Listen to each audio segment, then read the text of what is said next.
तो एक बार फिर स्वागत है आपका अपने यूट्यूब चैनल अपनी नौकरी में। दोस्तों इस वीडियो में हम लेकर आए हैं 28 मार्च फर्स्ट शिफ्ट में पूछे गए महत्वपूर्ण प्रश्नों के, जो कि लगातार पटवारी की परीक्षाएं हो रही हैं और लगातार जो है हम पटवारी का एनालिसिस आपके लिए लेकर आ रहे हैं। तो आज हम बात करने वाले हैं 28 मार्च फर्स्ट शिफ्ट में जो प्रश्न पूछे गए हैं उनके बारे में। वीडियो को अंत तक देखिए, बहुत ही महत्वपूर्ण प्रश्न इस वीडियो में सम्मिलित किए गए हैं।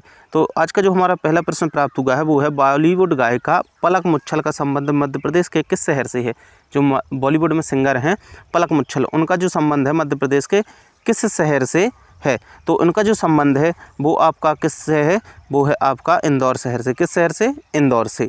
ठीक है, चलते हैं अगले प्रश्न की ओर। अगला प्रश्न है, किशोर कुमार पुरस्कार किसे दिया जाता है। तो जो किशोर कुमार पुरस्कार है वो दिया जाता है किसको? अभिनेताओं को और गायकों को। अभिनेता को, गायकों को और जो पार्श्व गायक हैं यानी पुराने गाने गाने वाले गायक हैं उनको दिया जाता है किशोर कुमार पुरस्कार। ठीक है, चलते हैं अगले प्रश्न पर। अगला प्रश्न है आपका, सालनी द्वीप निम्नलिखित में से किस स्थान पर है। तो सालनी द्वीप जो है आपका किस स्थान पर है, वो है आपका ओंकारेश्वर खंडवा में है। ठीक है, इसके बाद अगला प्रश्न है, जिज्ञासा राजपूत किस खेल से संबंधित है। तो जिज्ञासा राजपूत जो हैं वो आपकी किस खेल से संबंधित है? बॉक्सिंग से संबंधित है। अगला प्रश्न आया था, विश्वामित्र पुरस्कार किस क्षेत्र में दिया जाता है। विश्वामित्र पुरस्कार किस क्षेत्र में दिया जाता है। तो विश्वामित्र जो पुरस्कार है वो खेल के क्षेत्र में कोचों को दिया जाता है। खेल के क्षेत्र में किसको दिया जाता है? कोच जो होते हैं सिखाने वाले, उनको दिया जाता है खेल के क्षेत्र में विश्वामित्र पुरस्कार। अगला प्रश्न पूछा गया था, सतपुड़ा राष्ट्रीय उद्यान कहाँ स्थित है। तो जो सतपुड़ा राष्ट्रीय उद्यान है आप जानते हैं वो कहाँ पर स्थित है? होशंगाबाद में स्थित है सतपुड़ा राष्ट्रीय उद्यान। ठीक है, अगले प्रश्न की ओर चलेंगे। मध्य प्रदेश में शिशु मृत्यु दर कितनी है। मध्य प्रदेश में शिशु मृत्यु दर कितनी है। तो वो आपकी है 43, यानी कि प्रत्येक 1000 शिशु पर जो है 43 शिशु जो है मृत्यु हो जाती है इनकी, प्रत्येक 1000 शिशुओं पर। अगले प्रश्न की ओर चलेंगे, आदिवासी संग्रहालय कब स्थापित किया गया था। जो आदिवासी संग्रहालय है वो स्थापित किया गया था आपका 20 अप्रैल 1954 को। कब स्थापित किया गया था? 20 अप्रैल 1954 को स्थापित किया गया था। अगला जो प्रश्न पूछा गया है, हाल ही में हाइड्रोजन फ्यूल का उद्घाटन किया गया, या यह जो है किसके अधीन आता है। जो हाइड्रोजन फ्यूल का उद्घाटन किया गया है यह किसके अधीन आता है।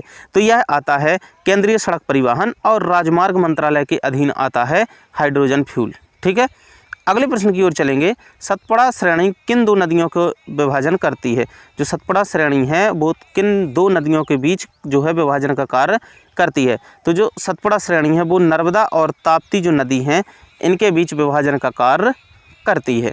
ठीक है, अगला प्रश्न पूछा गया था, मध्य प्रदेश में कहाँ के शैलचित्र प्रसिद्ध हैं।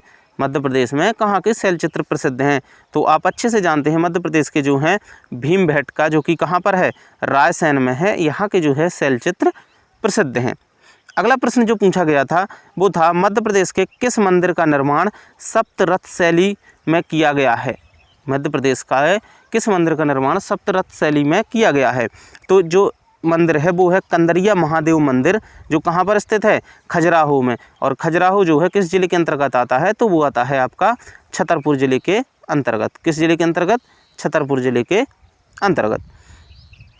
अगला प्रश्न पूछा गया है, आगरा में ताजमहल के निर्माण से पहले मध्य प्रदेश में किस स्थान को ताजमहल के लिए चुना गया था। जो आगरा में ताजमहल का निर्माण हुआ है इससे पहले मध्य प्रदेश का एक शहर चुना गया था ताजमहल के निर्माण के लिए, और वो शहर है आपका कौन सा?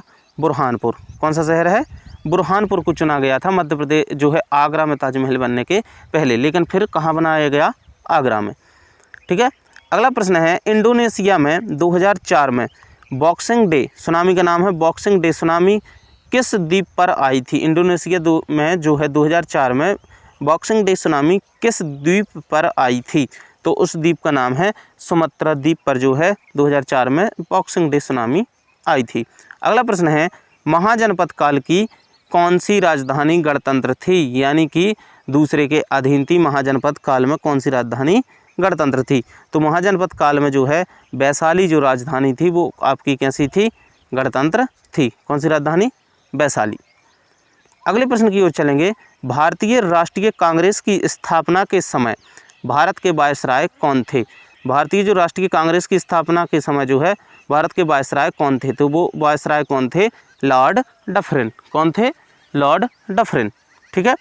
अगला प्रश्न जो पूछा गया था वो था भारत कौन सी योजना के तहत स्वतंत्र हुआ था? भारत कौन सी योजना के तहत स्वतंत्र हुआ था? तो वो योजना के तहत स्वतंत्र हुआ वो थी आपकी माउंटबेटन योजना। कौन सी योजना?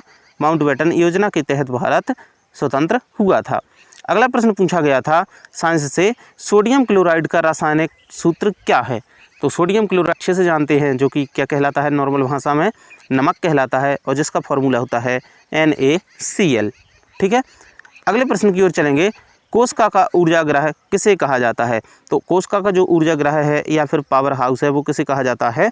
माइटोकॉन्ड्रिया को। आप अच्छे से जानते हैं। ठीक है। तो यहाँ पर हमें जो है कुछ महत्वपूर्ण प्रश्न जो कि प्राप्त हुए थे हमने आपके साथ डिस्कस किए हैं, और हमारा उद्देश्य रहता है आपको कम से कम समय में अधिक से अधिक प्रश्नों को आप तक पहुँचाना है। इसी तरह के और वीडियो प्राप्त करने के लिए अभी चैनल को सब्सक्राइब करें और दोस्तों के साथ चैनल को जो है शेयर ज़रूर करें, ताकि और भी अधिक लोगों के पास ये एनालिसिस पहुँच सके। मिलते हैं अगले वीडियो में अगले एनालिसिस के साथ। जय हिंद, जय भारत।